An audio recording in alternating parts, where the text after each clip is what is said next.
listening to The Doctor's Corner with Dr. Kline and Janelle Elgoway.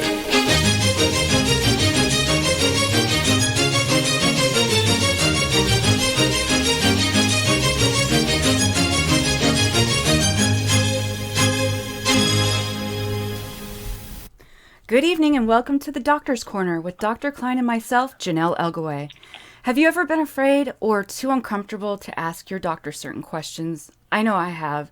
Tonight, Dr. Kline is happy to answer any health-related questions if you call in at 415-915-2291. Don't forget, you can live chat with myself and everyone tuning in on KA's YouTube channel, Conspiracies Against Wellness Livestream. Also, you don't want to miss tonight's show on Call Nation with guest Dr. Terri Lewis at 8, 7 Central. She will discuss urinary drug analysis and toxicology reports. Well, hello there, Dr. Kline, and how are you this evening? I couldn't be better, Janelle. Thank you for inviting me. Happy to have you. While we wait for people to call in with questions, what have you been researching or working on lately?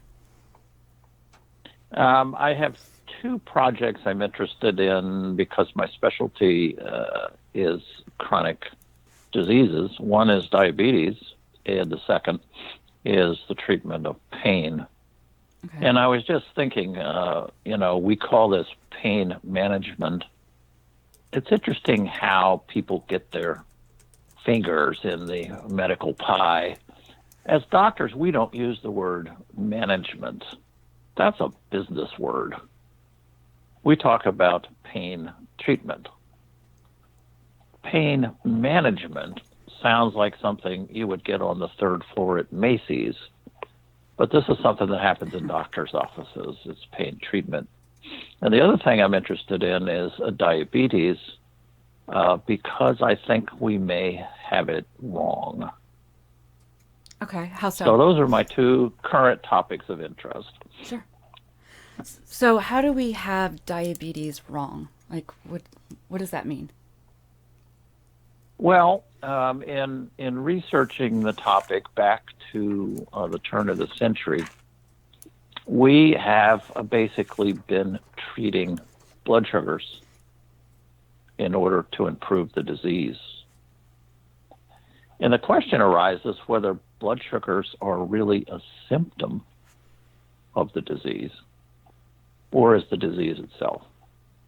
Okay. For example, when you have the flu and have fever, that's a symptom of the disease. So you take aspirin to lower the fever. That's treating the symptom of the disease. You're not going to cure the virus or the bacteria that's causing the lung infection, but you feel better. Right. My current thinking is that's the same thing in diabetes. Huh. How long have you been researching this and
from my pain, I have elevated blood pressure and pulse, which is common with untreated pain.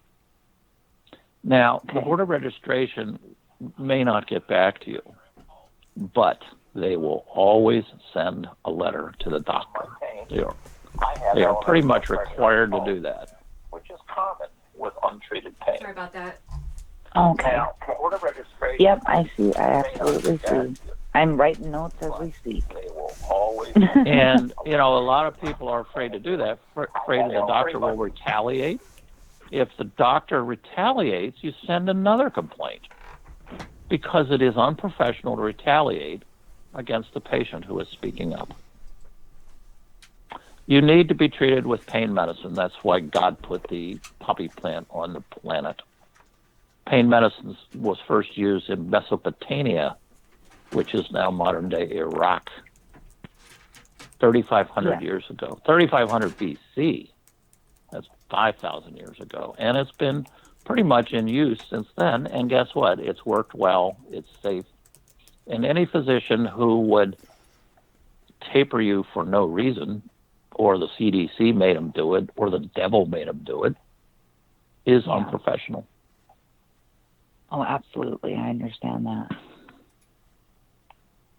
Well, I thank you for your time. Thank you. You're welcome. Thank you so much for calling in, Lindsay. Did you have any other questions at all? Well, I guess one other question that I have is that, of course, is that,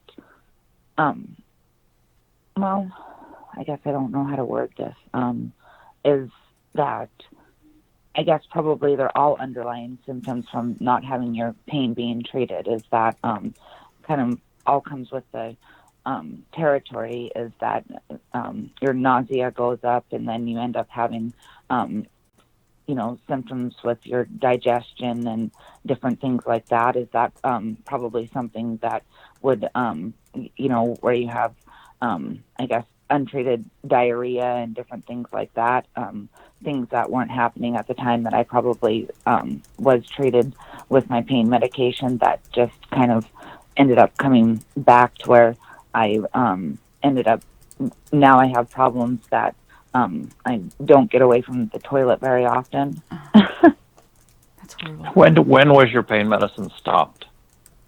Last January. Okay. No, that may be a different issue. Okay. Yeah.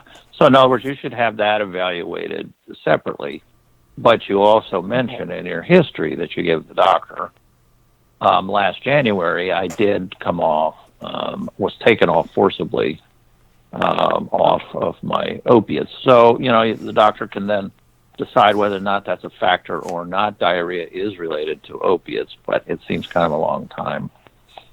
Yeah. Just as a guess. Okay. All righty.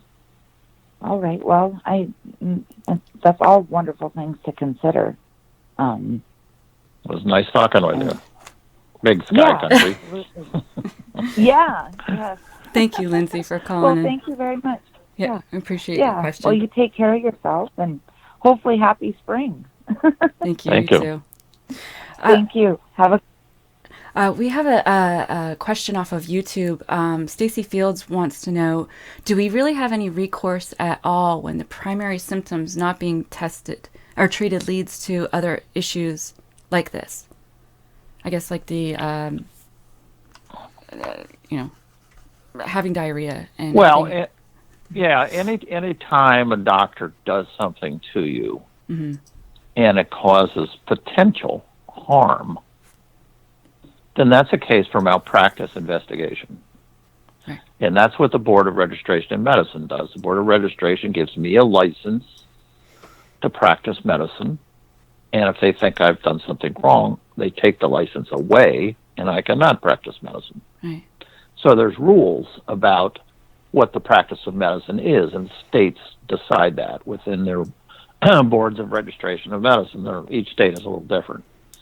So, that's the basis of any kind of negligence. If I do something to anyone that causes harm, I have ice on my in the driveway of my business and somebody slips, that's negligence. It's my job to get rid of the ice.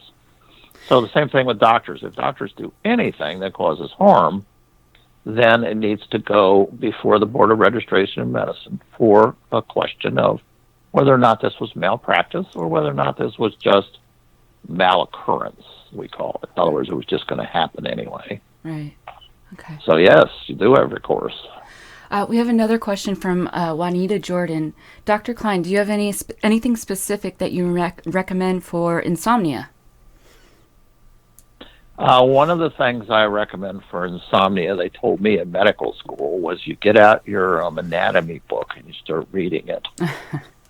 And then pretty soon you doze off. Yeah. There are, I like old radio shows from back in the 50s and 60s, and you can get them online, and they're fun to listen to. I used to listen to them as a kid. Mm-hmm. So I listen in the evening, and I get about halfway through, and I'm asleep. So I have to keep doing it over and over again because I don't know the ending. Reading books, medicines really do not work well for sleep. They deprive you of deep sleep, which is stage 4 sleep. Right. Like None Ambien of them and stuff? preserve. Mm-hmm. Go ahead. Like Ambien and stuff like that, like the prescription. Yes, Okay. Ambien, benzodiazepines, even antihistamines.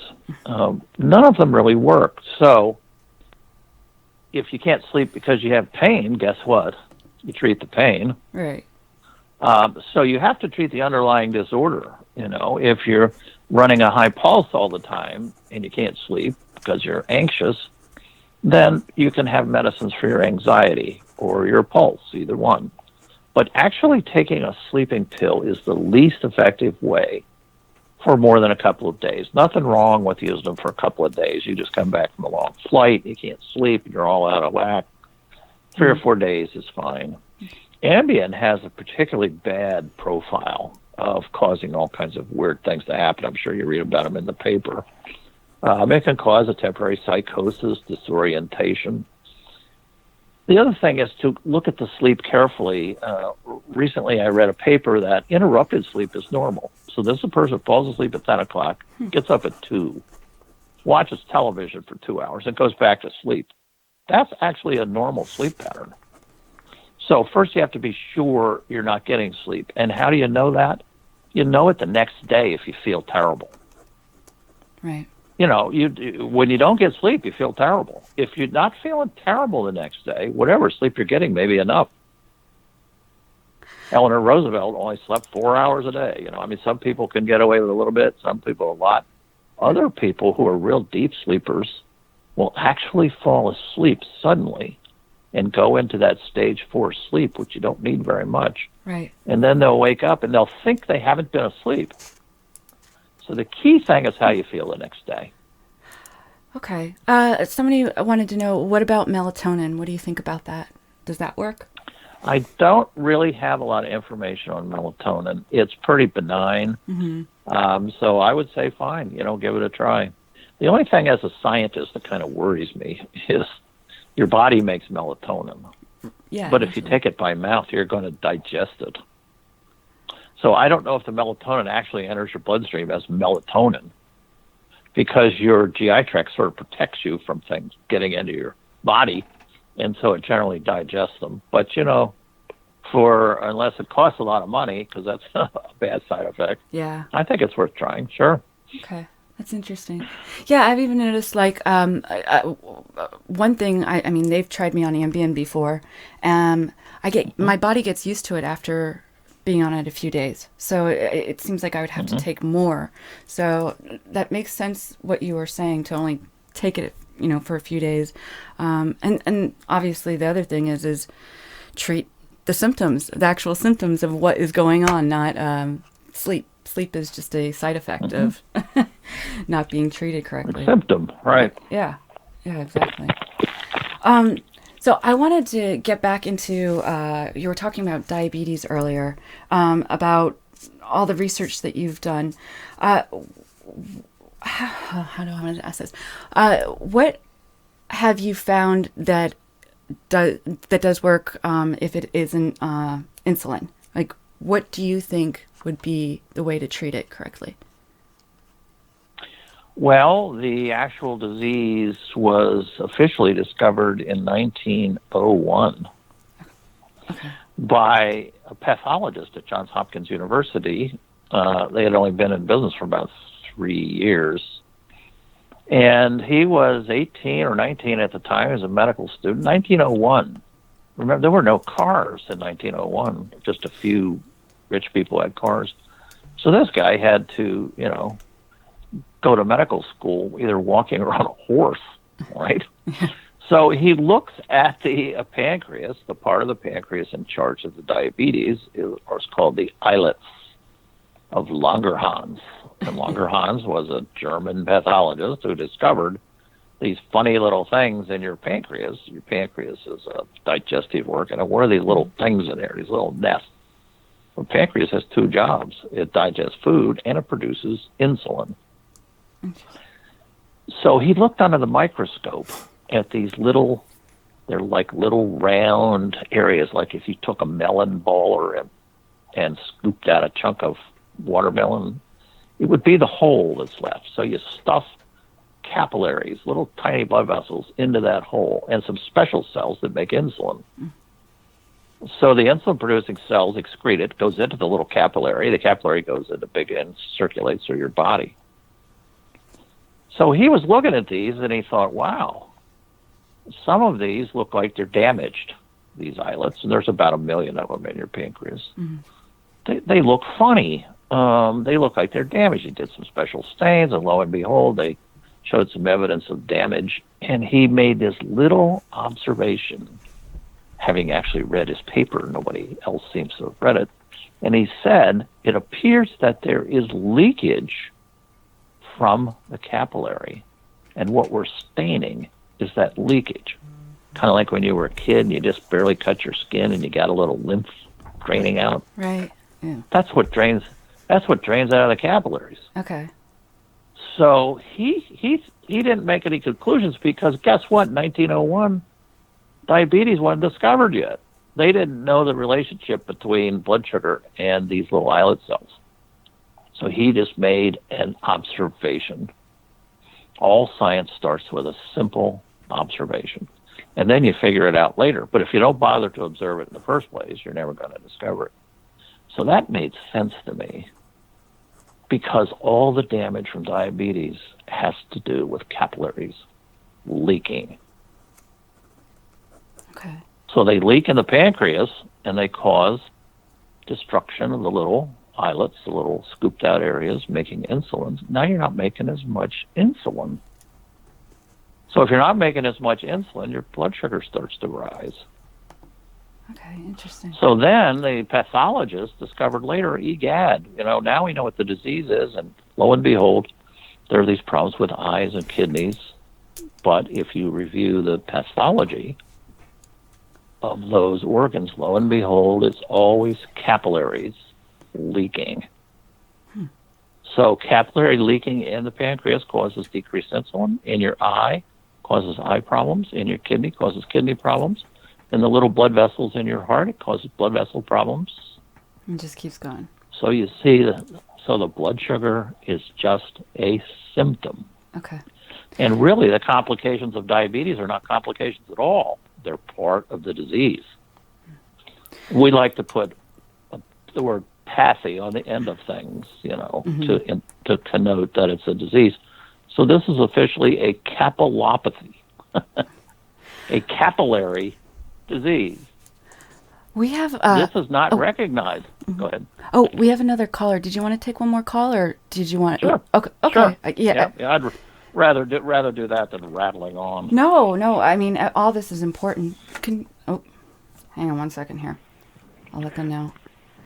Hello, a caller from area code 262. What's your name and where are you from? And we have about 4 minutes, so we're going to have to make it quick here. My name is Spike, and I'm from Milwaukee, Wisconsin. Hi, Spike. Beer capital of the world. I have... Yes. I'll be quick here because I realize we're running out of time. Okay. I do have a problem cognitively speaking, but I'll focus to see if I can speak. I noticed today that there's a bipartisan bill that's gaining momentum concerning this opioid crisis. Could you, Dr. Kline, speak about that a little bit? And I think we're being threatened in the chronic pain community by our own government, and this really concerns me. Thank you. Great question. No, you are correct. There's been a wildfire lit by the CDC, and they say, "Oh no, we didn't do it." Well, when you toss a cigarette out the window and cause a forest fire, you are responsible, and they're responsible. They have set the fire that dope fiends are just going to be running loose, terrorizing the neighborhoods because doctors write too many prescriptions and cause all this addiction. So let's make laws about the practice of medicine, which I don't care for. Let's do something. This is the same conversation that went on in 1950 in the New York Times. No different. Let's increase law enforcement. Let's spend more money. Let's do more treatment. Stop these dope fiends. Right. The sad thing is that prescriptions do not cause addiction. Addiction usually starts in the teenage years. 90% of people who are going to become addicted because kids go to parties and they accidentally addict themselves at a very low rate, 4 per thousand.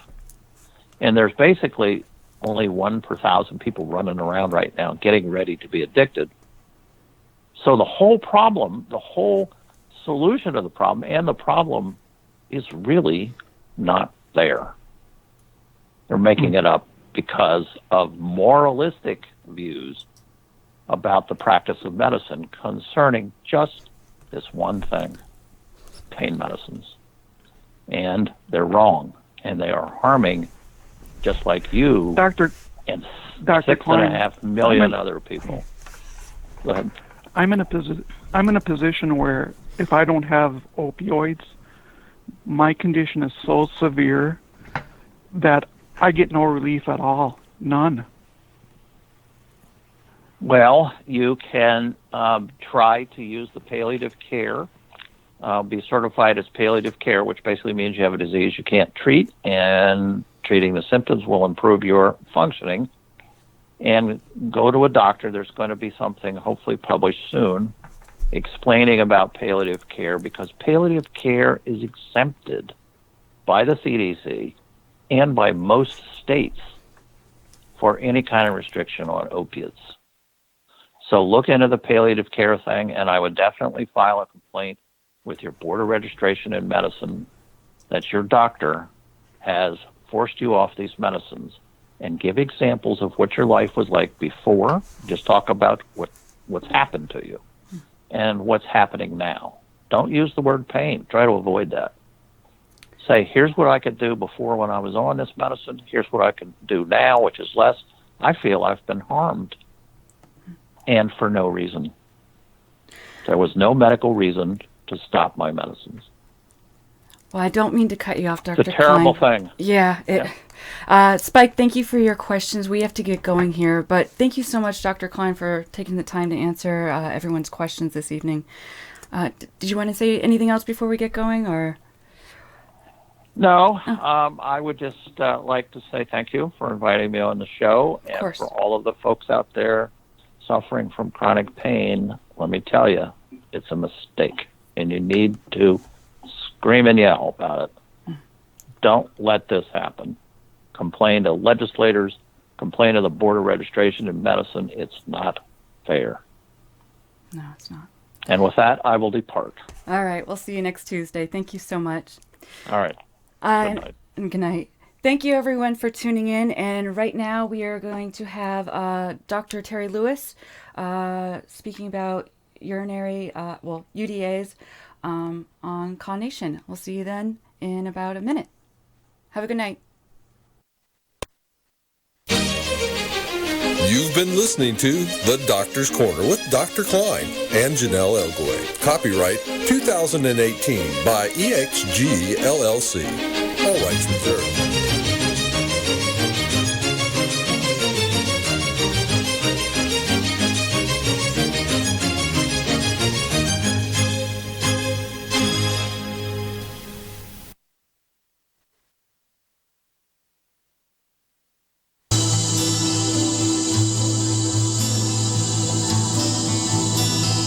tonight's call show is an encore presentation, so please hold your calls.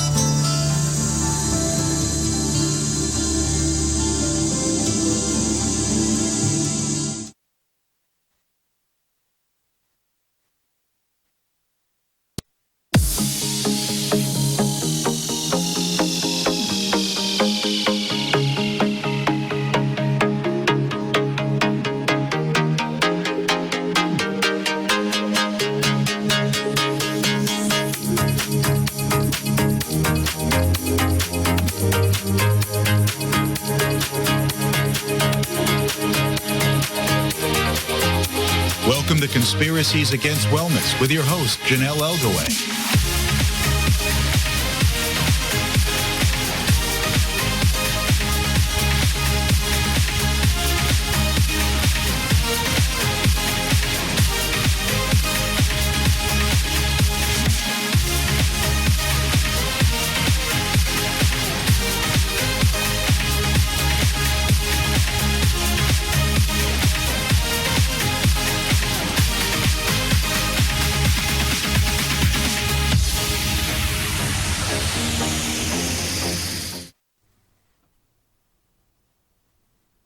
Good evening, and welcome to Conspiracies Against Wellness. I'm your host, Janelle Elgaway. Tonight, we have guest Dr. Terri Lewis discussing urine drug analysis and toxicology. Also, tomorrow at 8 p.m. Eastern Standard Time, Stacy Fields will be guest co-hosting. If anyone wants to call in and share their personal experiences tomorrow evening on UDAs, you can at 415-915-2291. Good evening, Dr. Terri Lewis, and how are you? I'm great. How are you? I'm wonderful, thank you. So, could you please tell me a little bit about your background and what you're currently involved in? I am a rehabilitation practitioner, which is a very big umbrella that our profession links many disciplines to. I'm also trained in administrative healthcare practice, mental health counseling, vocational rehabilitation, and I spend a lot of time in the area of patient advocacy. Mm-hmm. My primary focus has always been throughout my work life to concentrate on people who are unserved or underserved, who are not making it into or properly navigating the service system mm-hmm. because of medical necessity and complexity. So that's where I concentrate my time. Okay. Tonight we're going to be focusing on UDAs, or urine drug analysis. What exactly is a urine drug analysis? A urine drug analysis is a laboratory evaluation. Well, not always a laboratory. Sometimes it's kind of an informal evaluation of urine that is produced by your body to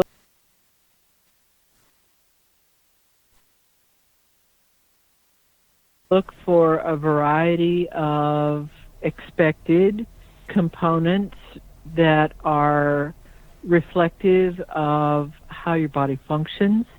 It deals with urine chemistry that's a result of metabolizing the variety of processes that your body hosts, and or materials and pharmaceuticals, food products that are processed by your body and fall within expected ranges based upon what goes in comes out, and it's not a super complex evaluation. It involves a number of standardized assessments, and it's actually quite generally a fairly simple process. Okay. What do they screen in UDAs commonly? Well, first they screen often for biological processes, expectations that reflect basic body chemistry. That's typically what we see in clinical applications. When we're looking at the use of urine drug screening for dealing with pain management, we're looking at how the body is processing the variety of medications that are prescribed. And if we're looking at forensic applications, like for addiction or court processes, then we're looking for or workplace examination. Then typically what is screened are the presence of metabolites that indicate that drugs that are controlled substances or drugs of abuse are present or not present in the system. Okay. So when we screen workplace evaluation or truck driver screening, we're looking for all of the markers that would be with drug-free workplace criteria. Okay. And they usually, the average screening would be 5 different ones. And what are those, what are they looking for in those 5? Well, typically we're looking for controlled substances. Right.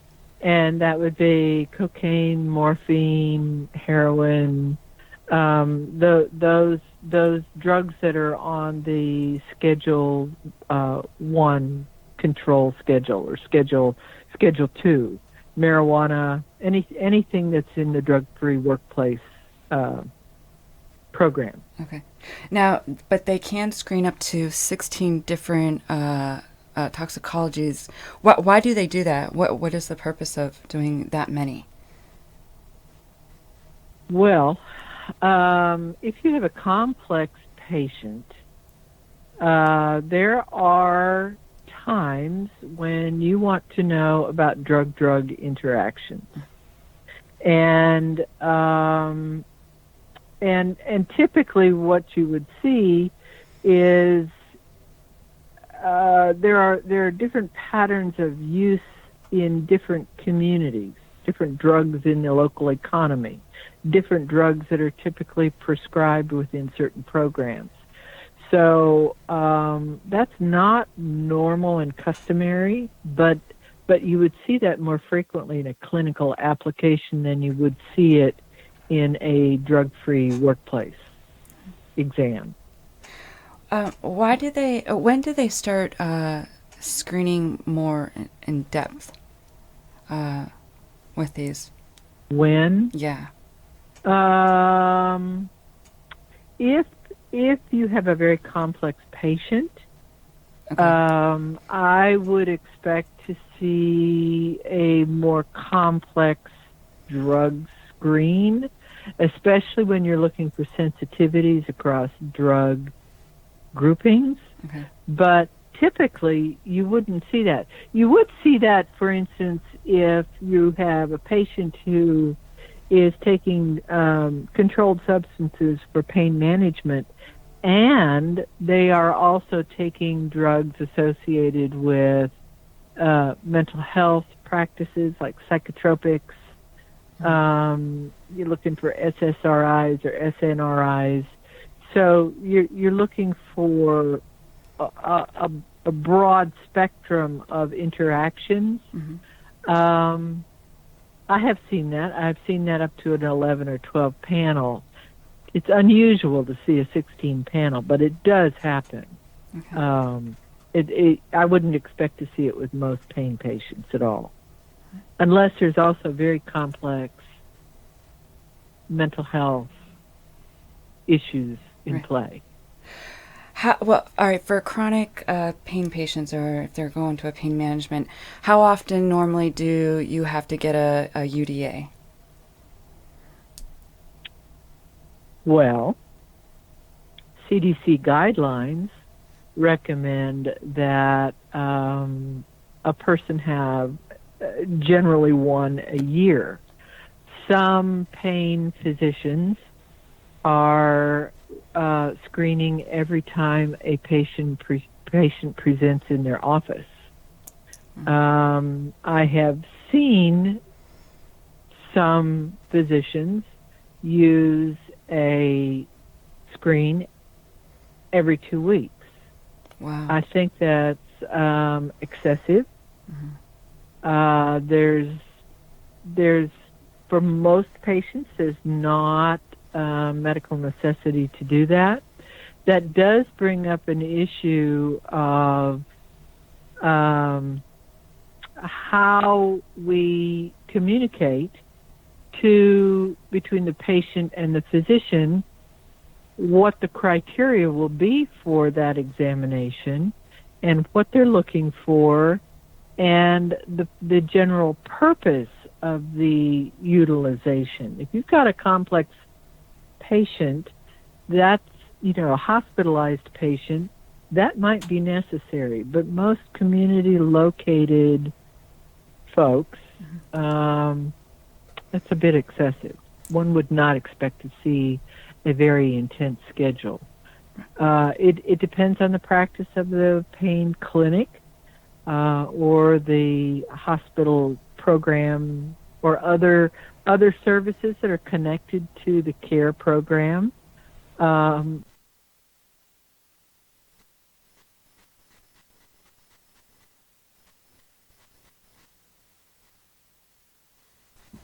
But most clinics are using a randomized schedule, and that does bring up the question poses the question about what is the proper use of pain clinic testing, and how is it communicated to the client.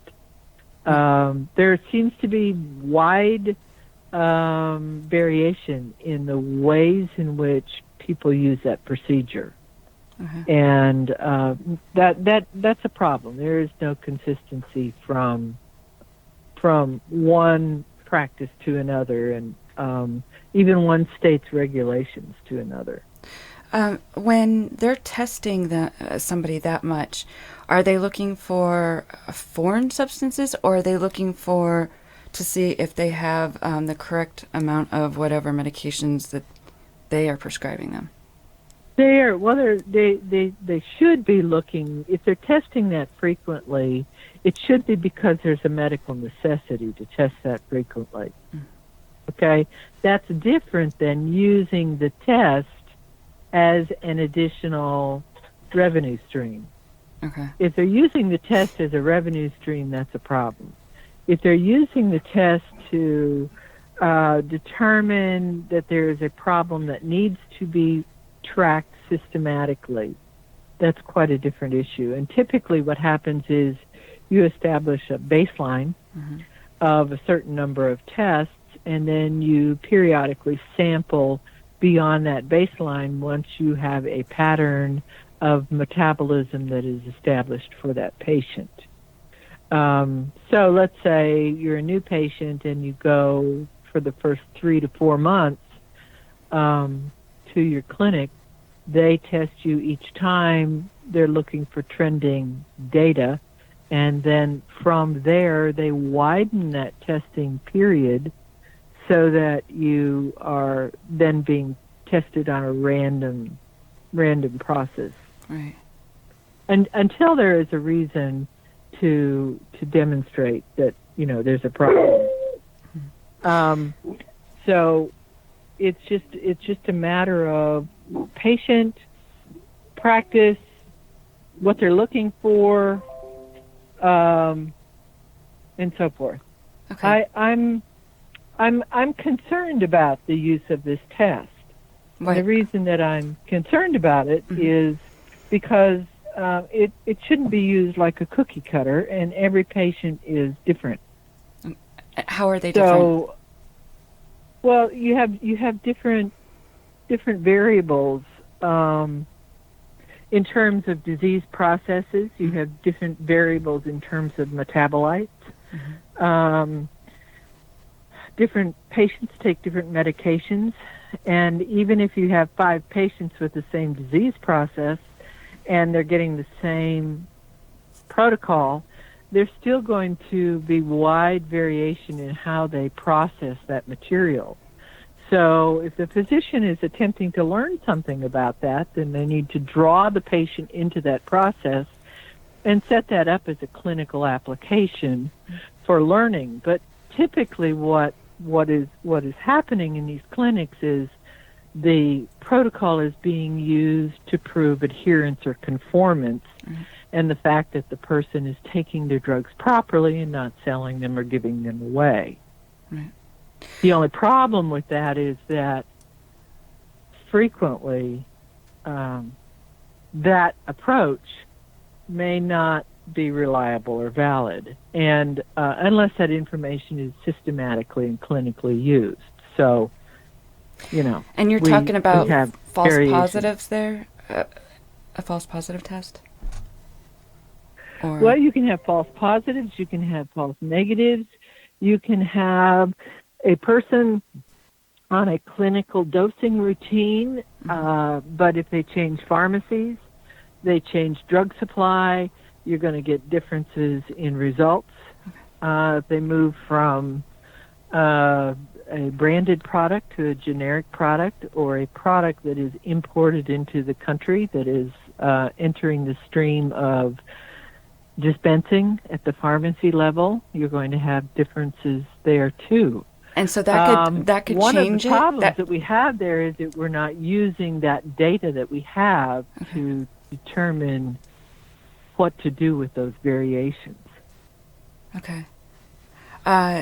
So this could actually change what your urinary analysis can come up with from being from different places and stuff like that. And it can cause issues between the patient and the doctor then? Absolutely. It can cause issues between the patient and the doctor, and it's not at all unusual for the education around urinalysis to not be properly communicated back and forth between the patient and the doctor. If the clinic is using it for adherence and conformance, it may have an approach that is less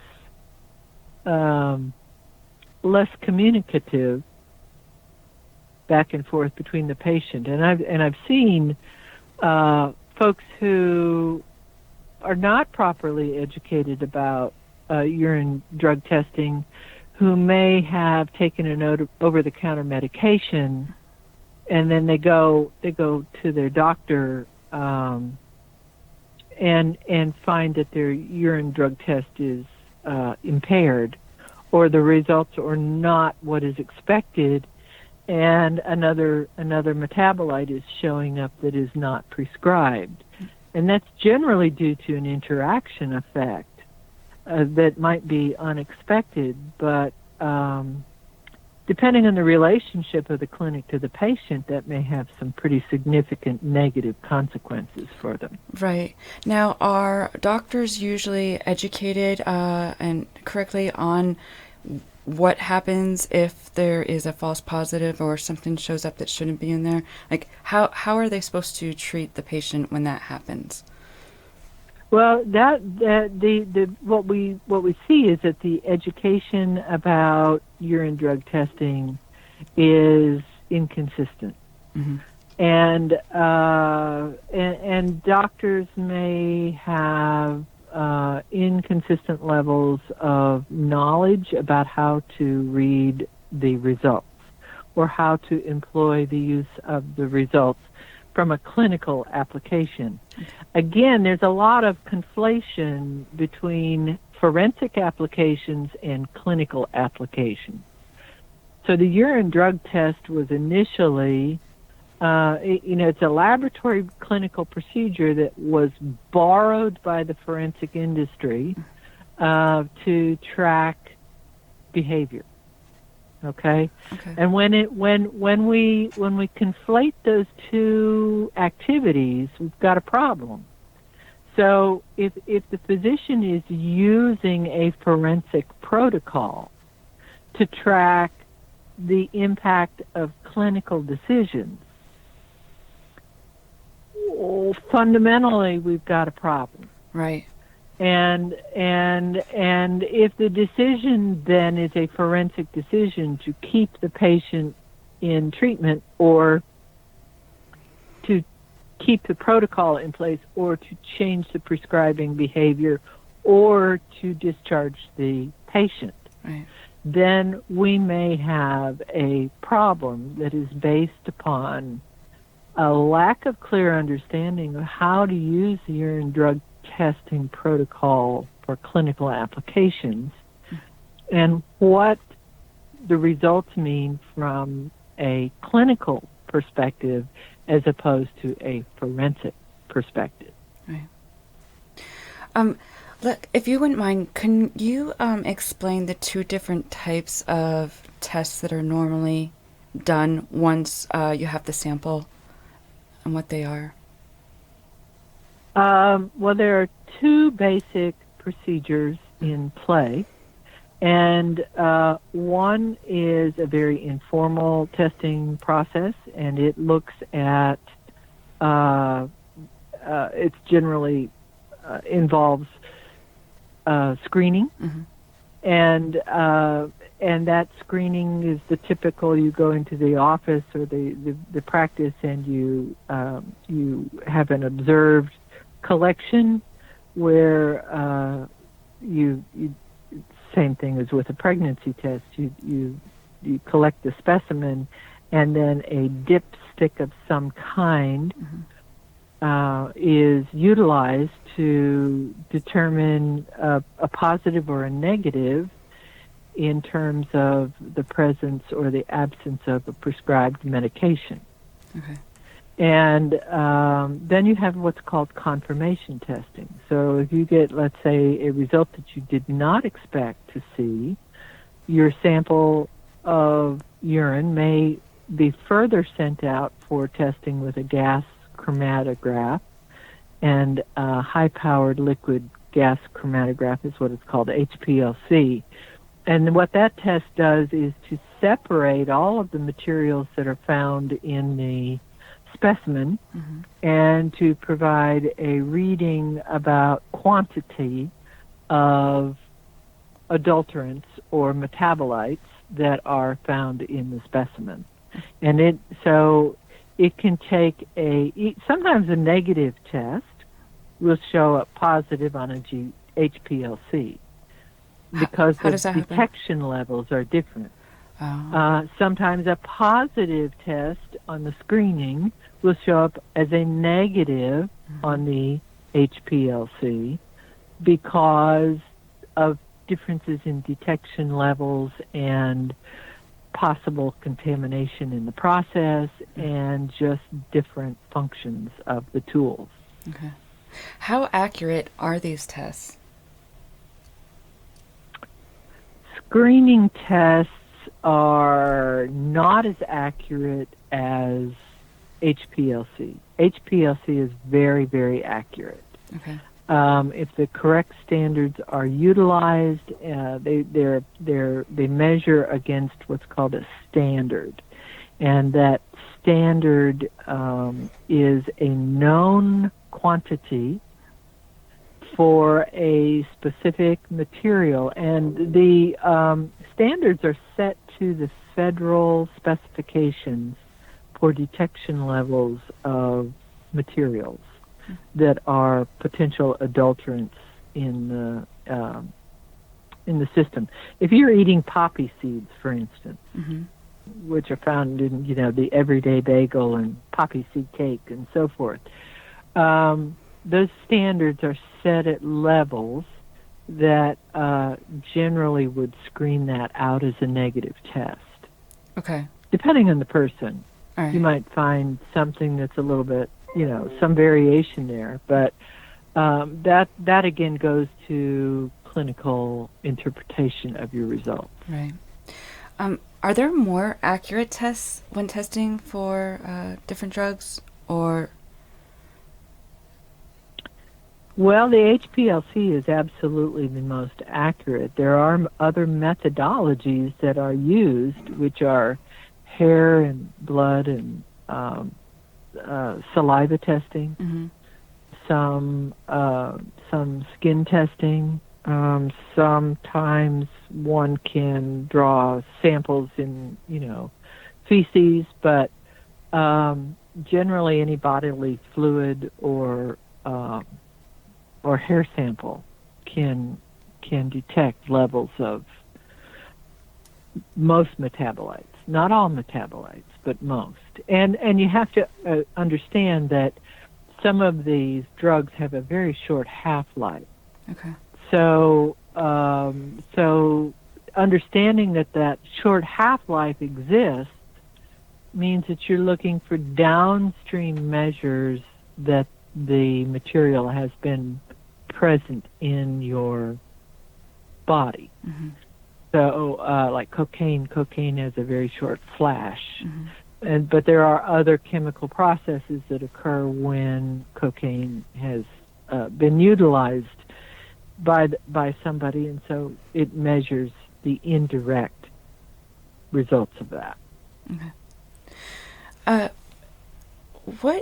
What should a patient do when they have to get a UDI? Like, what is or UDA? What is really important that they know when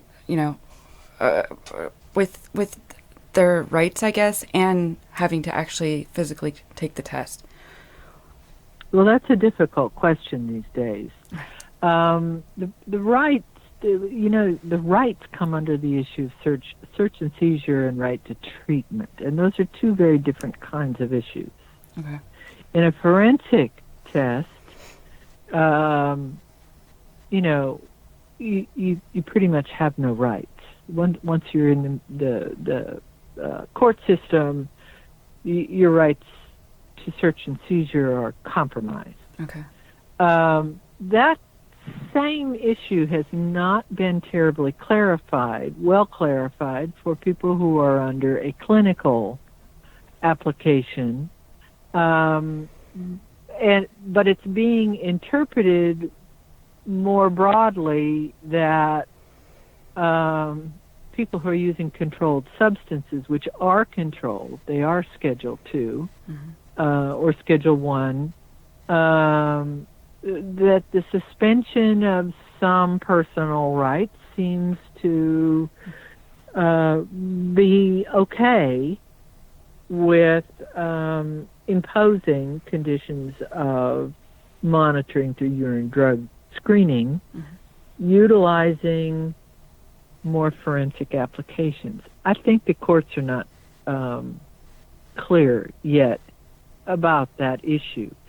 So my personal recommendation is that has to be clarified between the individual and their physician and captured exactly on the urine, the pain contract. Right. How that clinic plans to use tools, procedures, and results must be explained to the patient, and they should have the right of recourse in that pain contract. So typically we don't want to see a urine drug screen being used to discharge a patient from care, because there's so much variability in so much that we don't understand yet about the results of these tests. But we do see it every day. I mean, we do see that happening. And I think it comes down to how do we protect the patient from that occurring? Well, first of all, if you've got that kind of a relationship with your physician, where they're going to discharge you from care at the first drop of a compromised test, that's a problem. That's not really a good therapeutic environment to be working in. Right. So it might require changing clinical collaborations. However, if you've been in care for, say, 7 years, and you've had regular drug screenings, and suddenly you show up with something that's not expected, then that's a clinical issue, and certainly one would not expect to be discharged from care over something like that.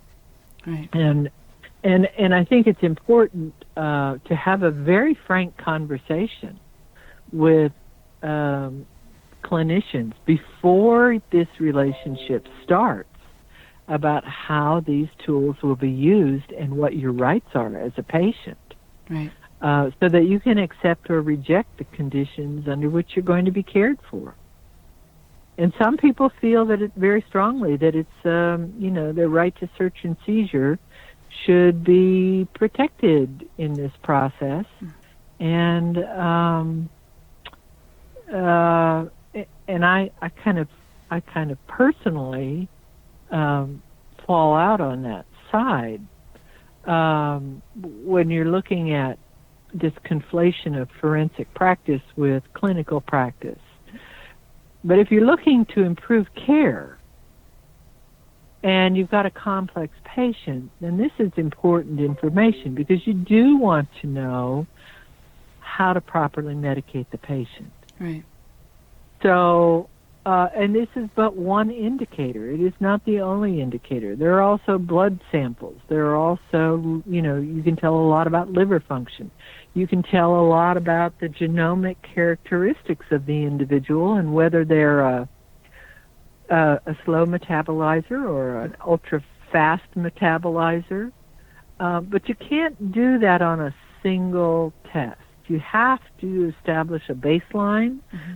You have to interpret that baseline, and then you have to periodically measure against that baseline so that you can properly compare the results of those tests to the outcomes for the patient. So, that frequently is where this breaks down. Okay. And we need to all do a better job with this. That's another part of this discussion that's pretty important. Okay. Do you want to go into that? Well, what I see frequently is that our link between how we use this information, if our purpose is adherence and conformance, yes, the person's taking their drug and they're not selling it and they have a result that we expect to see, that's a different set of questions than the kind of question that says, how does this result provide me with information about the level of medication this person is taking and how it is improving their quality of life and their ability to function? Right. And I think the latter is less and less anymore. We don't do that nearly enough. Right. And I think that we purposely need to be linking those pieces of information. And we're not. Frequently we're not. So is this doctors that need to change, how they do this? Because is it up to them in each practice? Well, I think it's up to the patient and the physician together to have a collaborative relationship. The patient needs to understand how their body functions. Right. They need to be sensitive to changes in routines, medications, functional levels, and sometimes some of these medications they don't properly uptake because there are other things interacting. So the more you've got going on, the more you as a patient need to be well informed about how your body's operating. You need to be sensitive to and tracking this so that you can collaborate with your physician who is responsible for managing your care and who relies on your information to do that. Right. Unfortunately, many patients are not sensitive to those processes. They rely on the physician to tell them whether something is okay or not okay. And then, they're working kind of like ships in the night. Well, I think one's also going in one direction, one's going in another. no, you're right. I think though also because the breakdown of communication also is fear. Yes. The patient, one afraid that their doctor will just drop them, or I feel like they're starting to be we're almost being set up against each other, and yeah, like Very I know I adversarial, feel that yes. way. Yeah, and at that point, are you really getting the care you're needing, and are you focusing on the right things there? And it doesn't feel like that. I just don't know how to change that. I think that has to change. I think that's a conversation to be held. Mm-hmm. And I think that the way to change that is with the terms and conditions of the pain contract. That pain contract must very clearly communicate how this is going to work, what the purpose is, what the processes are going to be, what happens with information that is within detection limits, Mm-hmm. and what happens to information that is unexpected, how it will be used. Yes. If that information is weaponized and is used to remove you from care, Mm-hmm. that's quite a problem. Because, and the reason it's a problem is the drug testing industry and the patient don't have control over the variables that are part and parcel of this set of measures. Patients don't have control over changes that their insurance companies negotiate Right. with the pharmaceutical schedule. There are changes in drugs that the patient may never understand or know about. The physician can't know about them, and even the pharmacist may not know about them. In terms of sourcing, place of manufacturer, what's in that medication that they're dispensing. So That's more and more of an issue. Well, let me ask you. So if there's these inaccuracies or these things that there's no control over, and doctors, pharmacies, and the patient don't even know about it, why are they using this test to base so much off of when it could possibly be incorrect? Well, that's a good question, Janelle. I wish I knew the answer to that. That is something that's very important for us to understand. The climate of care is changing rapidly, and what I don't see happening is that we're not agile in our responding to these changes. So, sometimes more of something is not better. If we can test every day, we can test every month or every 2 weeks, but without control of the variables that are going into the process and addressing those, we can get the same results over and over and over in terms of an aberrant test in a compliant patient. Okay. And we don't know very much about that yet. I think that this is something that we need to be talking about and understanding, and working with our clinical and pharmaceutical folks to understand how these changes that are occurring in our delivery system affect these issues. Right. We don't understand it yet, but I do see it happening, and when the little blue-haired lady who hasn't left her house in 3 months is coming up with a test that doesn't make any sense. Right. This is not somebody who should be dismissed from practice, and they should be believed. Do you mean if they have if they come up as a positive? And if they come up as a false positive, yes. Okay. So they could be truly positive for something that is unexpected. I've seen that. Right. But I think but I've seen enough of that to indicate to me that that is a change that's occurring in the manufacturing of this medication. Right. And we know that that's true because that report is sifting up through the pharmaceutical industry, particularly with imported drugs. Mm-hmm. So, you know, but that messaging is not necessarily getting out to physicians. Yeah. Or to patients. So we need to be mindful of the fact that it's still an imperfect environment. Right. That is, and again, it comes down to what is the purpose. Right. A wise clinician who gets an unexpected result will work with the patient to find out why they've gotten an unexpected result, as opposed to assuming that they've got a non-conforming patient. Yeah.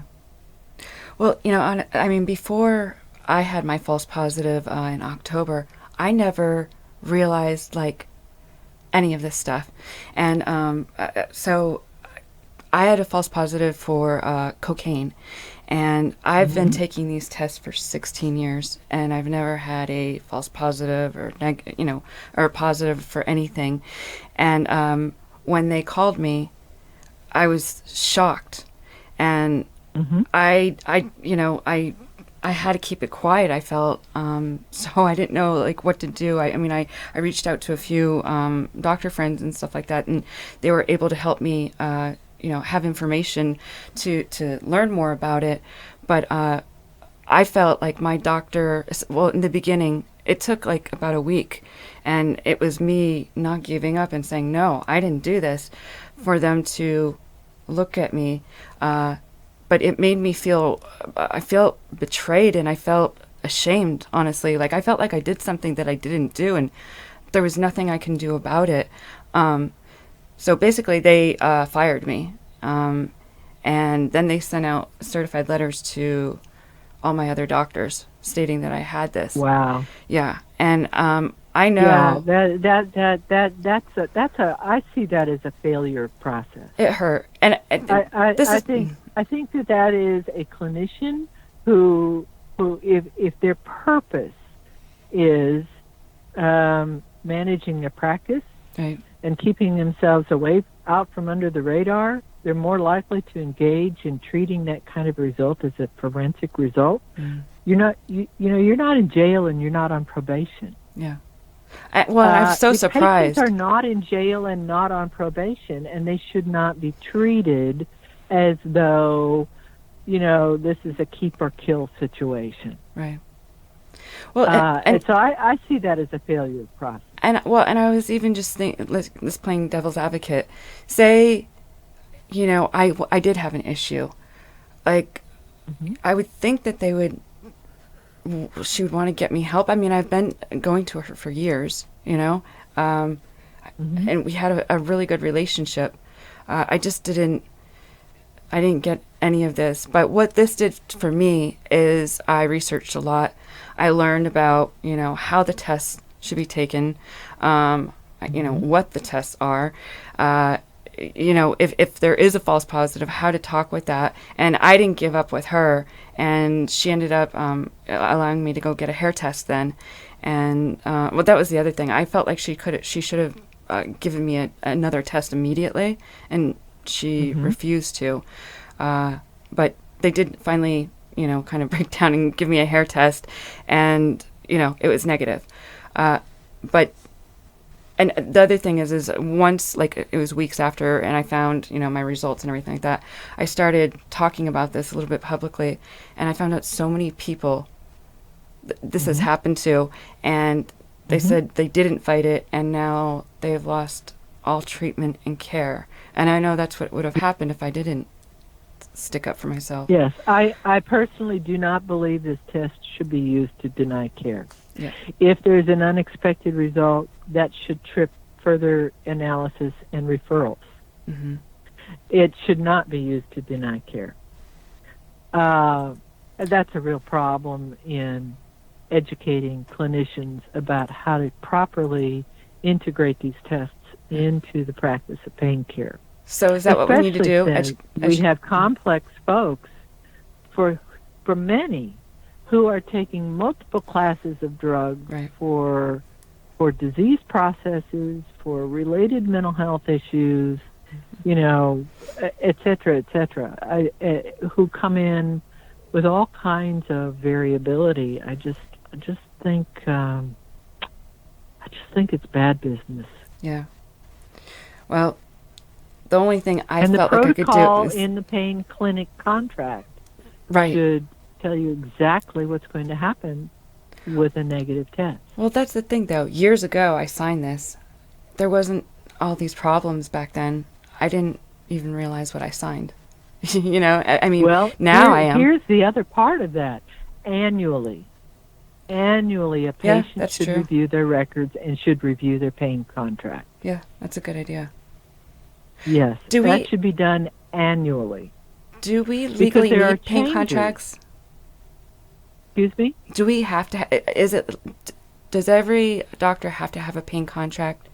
Is it a legal No. thing? So this No, is it depends on state law. okay. It is considered to be best practice. Some states do require it, but not every state requires it. Okay. It's designed to be kind of a prophylactic process for both. It's supposed to be for both the physician and the patient. Right. It's supposed to be an opportunity for effective communication to occur. Right. But like many of it's kind of like the business plan. You write it and then it gets put on a shelf and you forget about it until there's a problem. But I see a pain contract as being, if there is to be one, it is an opportunity for an effective annual I communication. think that would be a great idea. Because you're right, things are changing every year now. With health insurance, with tests, with everything. So, and drugs. If there's a change that affects the potential outcomes, whether it's a change in insurance, pharmacy source, drug source, addition of other drug classes, a change in your health status, then that should precipitate a modification to or a review of that pain contract. Right. Now, that's hard to do in the 6-minute appointment. Okay? That's a process problem, not a patient problem. Is that the average And- that they see a patient now?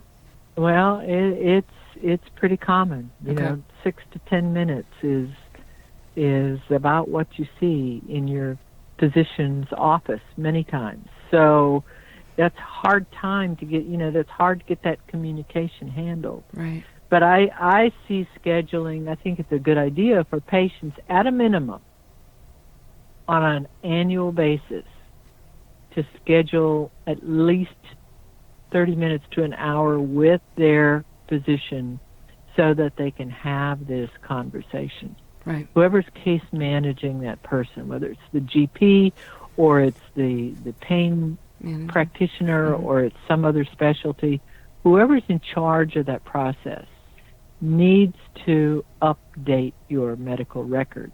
Right. And every patient needs to review their medical records annually. I can't stress that enough. For errors, for changes, for alterations of service plans, so forth.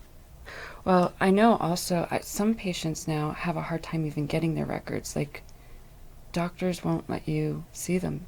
Sometimes they'll hold them. Well, they have to let you see them. Right, but they give have you to let problems. you see them. That is a Yeah. requirement. That is a right that the patient has to see their records and to at least annually. Do they also have the right to see their urine analysis screenings? Like the whole... Absolutely. Okay.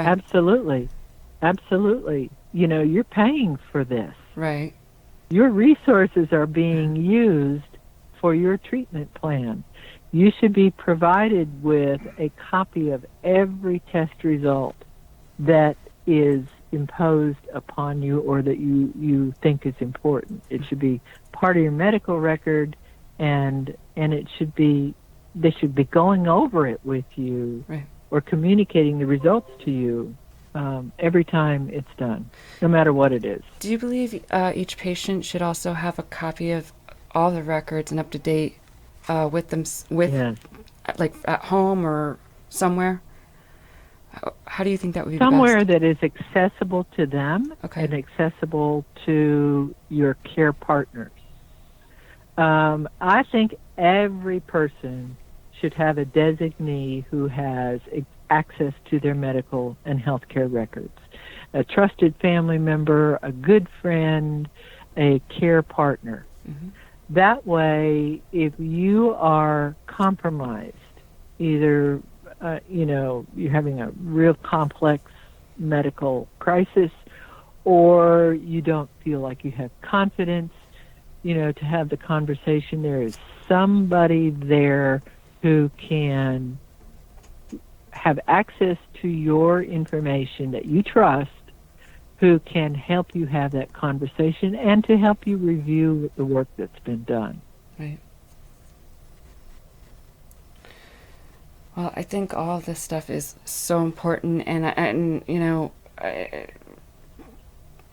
I think doctors and patients need to start doing their homework and, being responsible for, what they need to know. It doesn't hurt you to ever go in and have the information.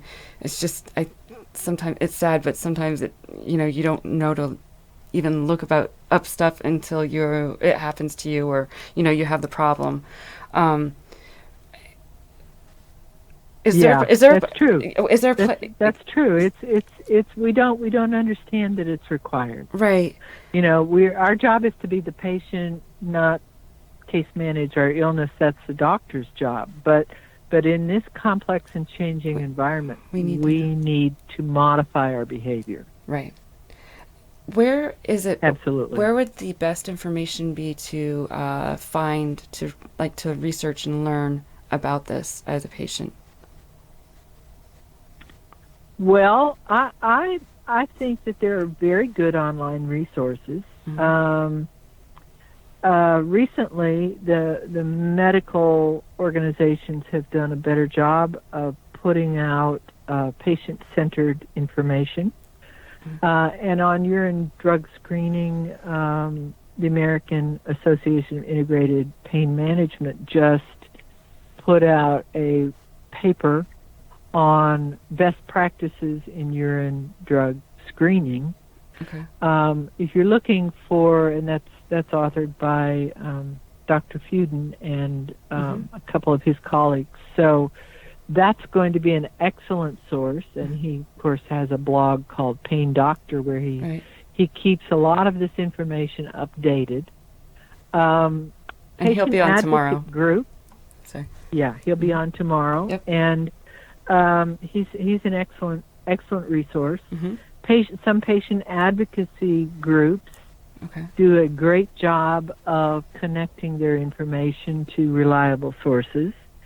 And the Department of Health and Human Services has a whole web page that is dedicated to HIPAA and understanding your health insurance and health information portability rights.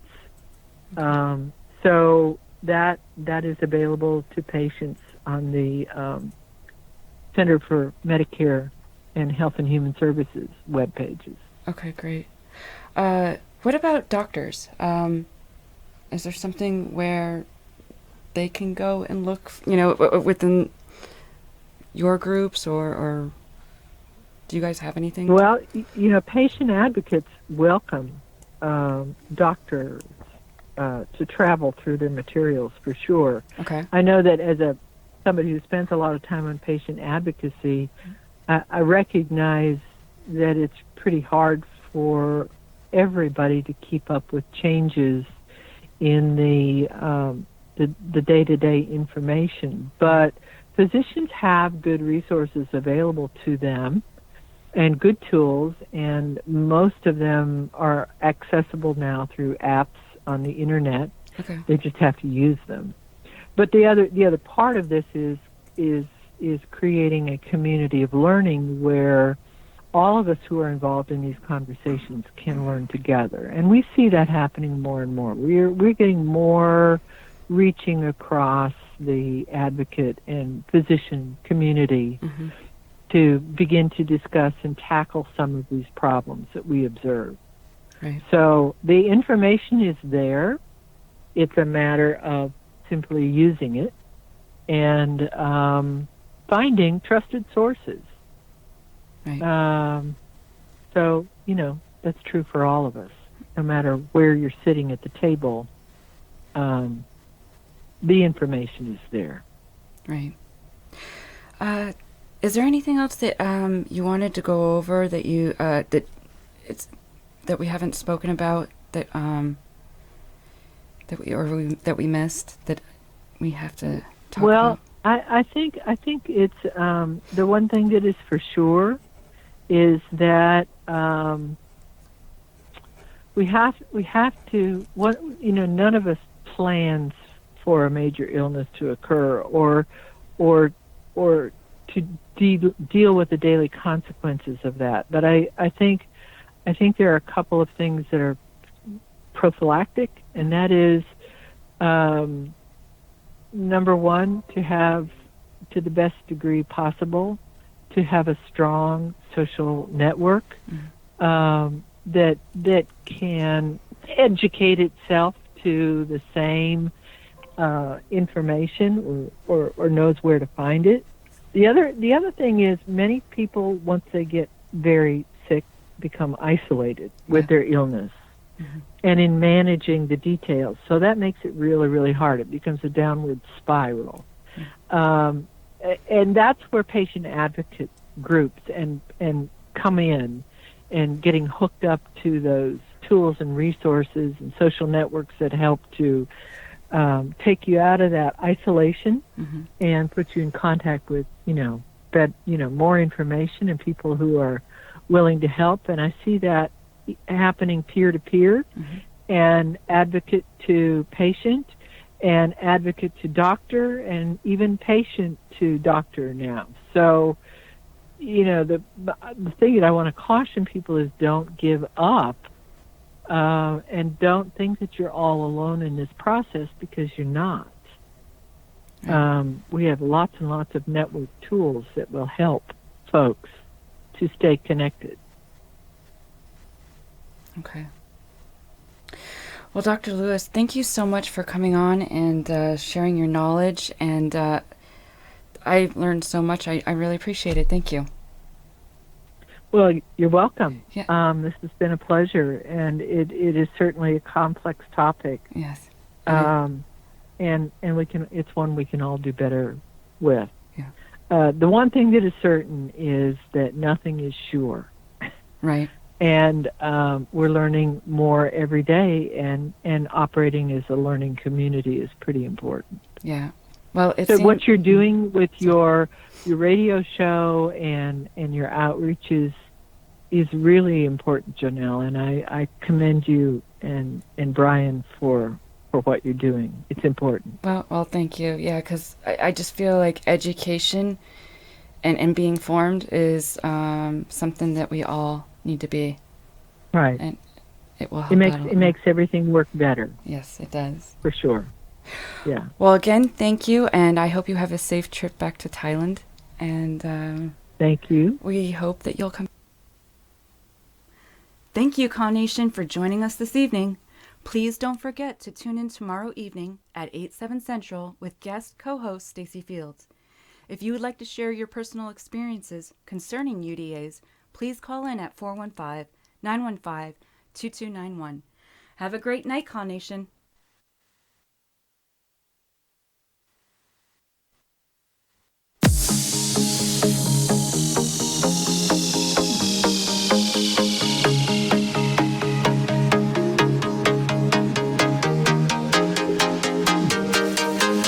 Conspiracies Against Wellness, sponsored by Dr. Printer, on the web at drprinter.xyz.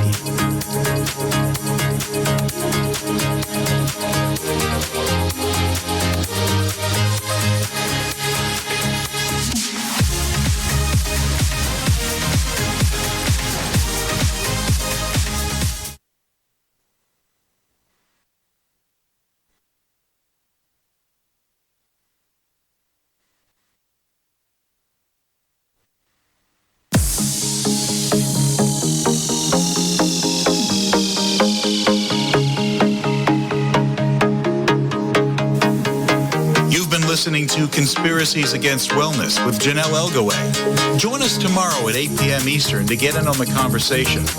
The opinions expressed on this program are those of the host and callers and not necessarily those of EXG LLC, its employees, or sponsors. I'm David Shifter.